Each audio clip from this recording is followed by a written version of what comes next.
Guys, like, comment, subscribe, share the video, especially if you love college football as much as I do. Okay, I think I've already made this video, but I'm making it again because I can. And secondly, college football is less than 2 months away. Yay! So this game in particular is less than 2 months away. College game day is supposed to be in College Station. Notre Dame Fighting Irish, my Irish, taking on the Texas A&M Aggies.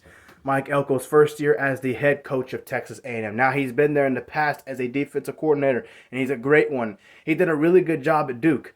And he does have a loaded roster with a lot of elite talent there. And Marcus Freeman, this is his third year with Notre Dame, and he's been recruiting a lot better lately in the last few years as a head football coach, specifically at the wide receiver and defensive back position. I think you'll see that in this game. Now, as a Notre Dame fan, I'm being honest. Texas A&M is always tough to play. Even in the last few years that they've had Jimbo Fisher, they've had a lot of close losses to the likes of Tennessee, Alabama, multiple years. Miami this past year was a close loss. A game that they could have and probably should have won. That they feel, Ole Miss on the road, you name it. They've had a lot of losses. Now, on paper, Texas A&M can and probably should beat us. They should beat us. But they're not going to. I don't care. Now, I do care. I'm lying. I do care where this game is being played. It's being played at College Station. But because I think at this point, Coach Freeman, Marcus Freeman, has been around longer with his program. This is his third year going into Notre Dame as a head football coach. And because Mike Elko is just now having his first year as a head coach with Texas A&M, I have to go with Notre Dame in a very close game. What are they, a 1-2 point favorite, whatever it was? I think they'll win this game by at least 4 points.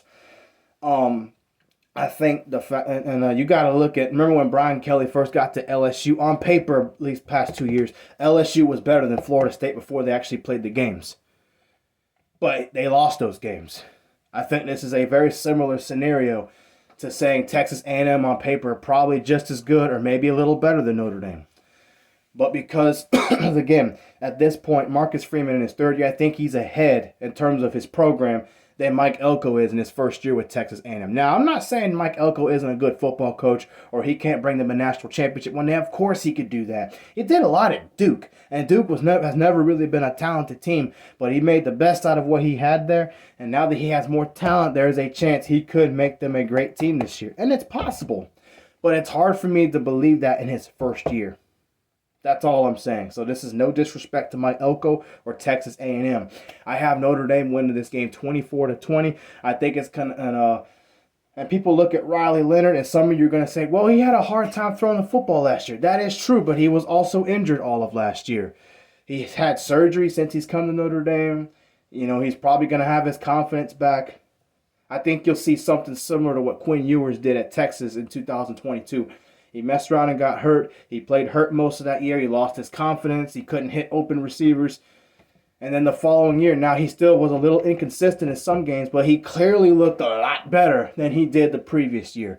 So I expect Riley Leonard to throw the football around a lot better than what he was doing. Now, am I saying he's going to be some superstar passer? No. But I think he'll be a lot better, more reliable, and make Notre Dame much more than just a running team, which is what Notre Dame has already been anyway. I think Notre Dame will have a hard time running the football in this game. I think Riley Leonard will be really clutch on third down with his legs and with his arm. I do believe Notre Dame wins the turnover battle. They've been well coached. Now, obviously, my concern for them is not just because of that College Station, but Notre Dame has had losses to Ohio State at home, and they've had losses to teams like Marshall and Stanford at home also in his first year because of coaching. That has been a concern for me. However, this is Marcus Freeman's third year, and I see a lot of good in him. I do believe that this will be Notre Dame's year to make the playoff in a very close win over over Texas A&M. Give me Notre Dame to win. I believe they win the turnover battle. They have more continuity as a team. That will hurt Texas A&M in this game, and I believe you'll see Notre Dame be able to pull away with a big win. 24-20, go Irish.